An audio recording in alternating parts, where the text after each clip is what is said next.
Most people think getting noticed is about self-promotion. It's not. It's about stewarding the value God placed inside you and refusing to shrink when your impact is needed.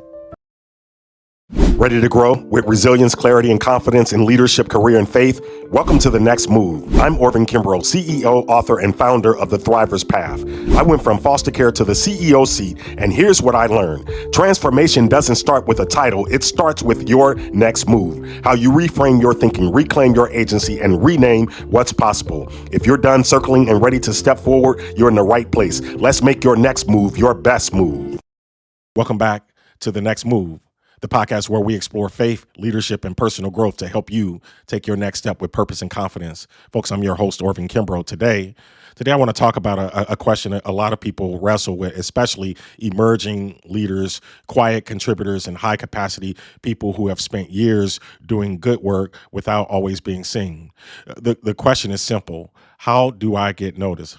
And I understand that question because sometimes you are doing the work, you are showing up early, staying late, solving problems, carrying responsibilities, supporting the mission, making other people look good, keeping things from falling apart, and still somehow you feel invisible. You're in the room, but not always recognized. You're contributing, but not always credited. You are capable, but not always considered. And if you're not careful, that can do something to your spirit. It can make you question your value. It can make you pull back. It can make you believe the lie that because people don't see you, God must not be using you. Ooh, I hope you caught that. I want to say it plainly. Being unnoticed by people does not mean you are unused by God. Did you catch that? Being unnoticed by people does not mean you are unused by God. But there is another truth we have to hold alongside that one. Sometimes getting noticed is not about chasing attention. Sometimes it's about learning how to steward your visibility with wisdom, humility, and courage. Our scripture today comes from Matthew 5:16, where Jesus says, let your light shine before others, that they may see your good deeds and glorify your Father in heaven. Now, I want you to notice that what Jesus does not say. He does not say hide your light so people think you are humble. He does not say dim your light so others feel comfortable. He does not say wait until everyone gives you permission before you shine.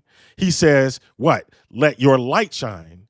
But then he gives us the motive, not so people can worship you, not so people can applaud you, not so people can put your name in lights, but so they can see your good deeds and glorify your Father in heaven. That changes the whole conversation because now visibility is not vanity. Visibility is stewardship. When God gives you a gift, when he places wisdom in you, when he allows you to walk through something, survive something, learn something, build something, lead something, that light was never meant to stay buried. Not because you, folks, it's not because you need attention, but because somebody needs what your obedience produces. Ooh, that was so good. Somebody needs what your obedience produces. Somebody needs your insight. Somebody needs your courage. Somebody needs your example. Somebody needs to see what it looks like when a person refuses to let pain, let background, let rejection, let trauma, let bias, let loss or fear have the final word. They need to see what it looks like to not let setback have the final word. And this is where I had to grow personally. Because for a long time, I thought keeping my head down was humility. I thought if I just worked hard enough, somebody would notice. I thought if I just stayed faithful, someone would eventually connect the dots. But what I learned over time is that silent excellence has limits. Silent excellence can bless a moment, but it may not shift a system. Silent excellence can solve a problem, but it may not create opportunity. Silent excellence can prove your capacity, but it may not help others understand your calling. And for those of us who have had to fight to belong, this can be hard. When you come from struggle, sometimes you learn to survive by not drawing too much attention to yourself. Oh, I'm going to say that again. When you come from struggle, when you come from different, when you come from a place that has not historically been seen and you get into a room, sometimes you learn to survive by not drawing too much attention to yourself. When you've been overlooked before, you can start expecting it. When you've been underestimated before, you can start adjusting your voice before you even enter the room. And when you've been told directly or indirectly that you don't quite fit, you may decide it's safer. It's safer to be excellent and invisible than visible and vulnerable. But here's the reframe. You're not getting noticed for ego.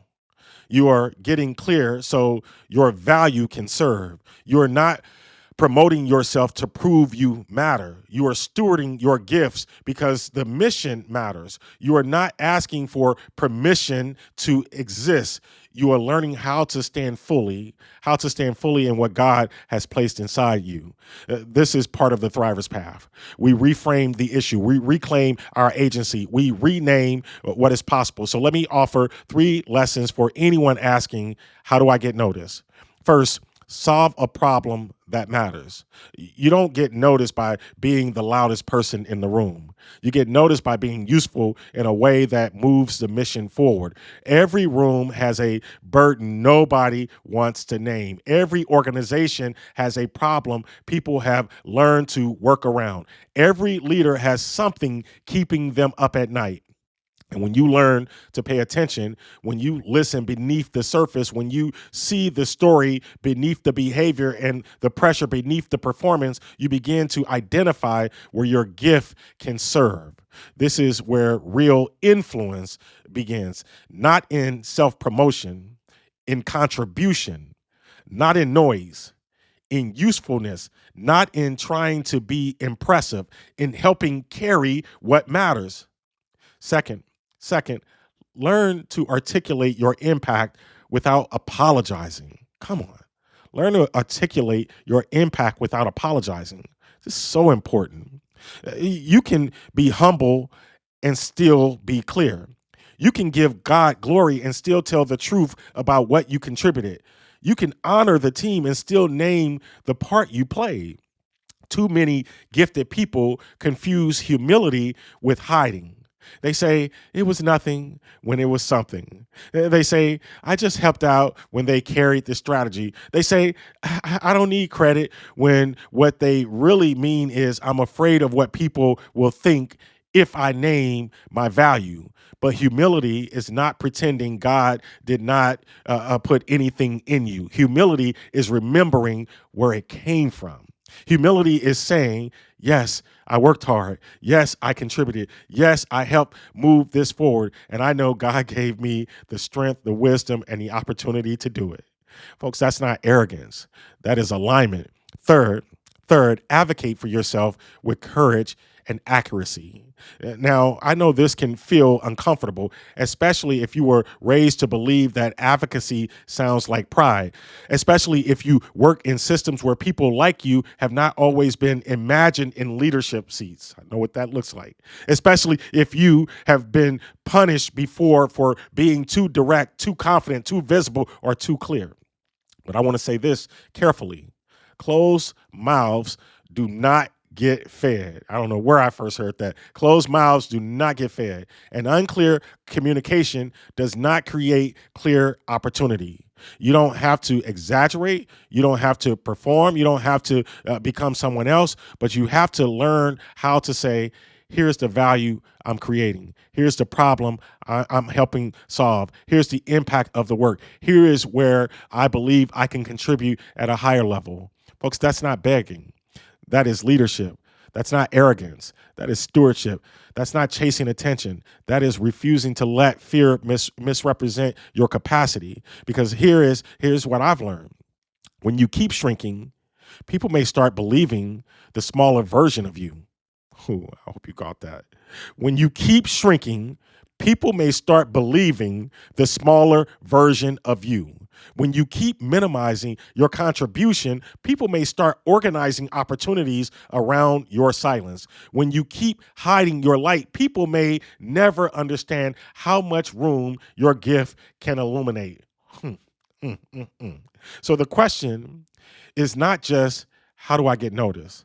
The deeper question is, where have I been shrinking when God has called me to shine? Where have I mistaken fear for humility? Where have I allowed invisibility to become my comfort zone? Where have I been waiting for someone else to name what God already placed in me? That is the reframe moment. Getting noticed is not about being seen for attention. It's about being seen for service. It's not about becoming louder. It's about becoming clearer. It's not about proving your worth. It's about stewarding your work. And when you see it that way, you stop chasing visibility and you start honoring responsibility. You stop asking, how do I make them see me? And you start asking, how do I make the value clear? You stop performing for approval and you start contributing from identity. You stop hiding behind humility and you start walking in faithful confidence. That is the next move. That is the next move. Not ego, not shrinking, not striving, faithful visibility, stewarded visibility, purposeful visibility. So here's my invitation. Here's my invitation for you this week. Look at one area where you are creating value but staying quiet about it. Name the problem you're solving. Name the impact of your work.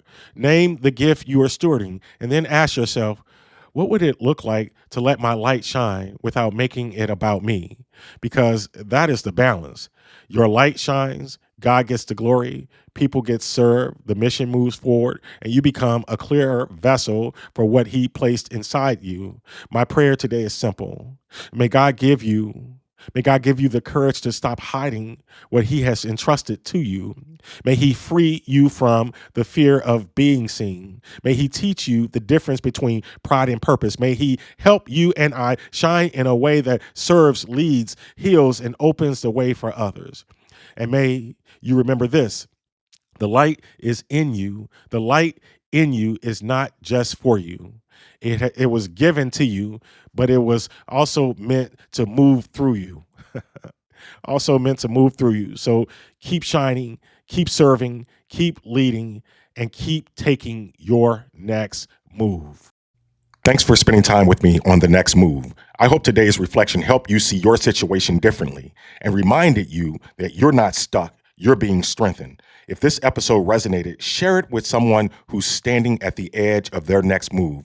And be sure to subscribe so you don't miss what's ahead. For deeper reflections, tools, and guided pathways for growth, visit orvinkimbrough.com and explore the Thriver's Path. Until next time, remember, every small step taken with intention moves you closer to the life and leadership you're becoming. Let's keep moving forward together.